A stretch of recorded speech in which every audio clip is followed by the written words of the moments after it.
And now for our fourth and final business issue this week, we have just recently implemented the tax reform for acceleration and inclusion, or TRAIN, and we have received varied reactions from various sectors.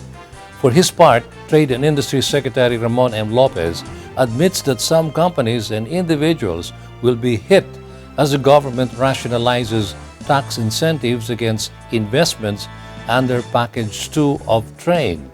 Heidi Santos has the details. DTI Secretary Mon Lopez explained that this is a necessary correction in order to spread more evenly the gains, remove the years of biases, and make incentives more strategic.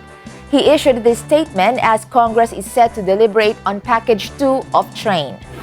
Package 2 involves the reduction of corporate income taxes on reduced tax perks to investors.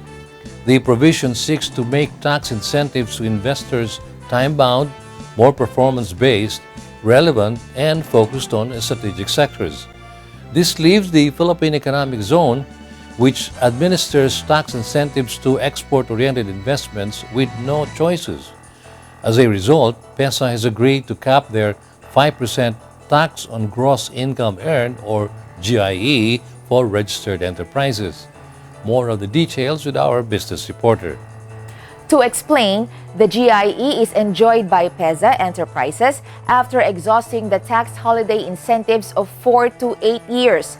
As explained by PEZA Director General Charito Planas, their initial proposal was to have special tax incentives packages for basic industries that are not yet here. These are steel manufacturing, basic crops like rice and corn and coffee, and another package for investments to develop the countryside. The government, for its part, initially proposed to call for a limit on PEZA incentives to a total of 10 years and to shift the GIE into 15% tax, but on net income earned instead of gross income. PEZA continues to resist plans to increase exports requirements of its registered companies to 90% of total sales from the current 70%. This means that PEZA enterprises can only sell up to 10% from the present 30%. According to Planas, manufacturers would like to access the local market because there is an attractive market of over 100 million. A technical working group among the investment promotion agencies of the government are meeting to discuss the incentives proposal. Secretary Lopez is the chairman of both PEZA and the Board of Investments. He said that income tax holidays will be continued and more relevant incentives are now being studied, like double deduction on research and development, accelerated depreciation, and net operating loss carryover.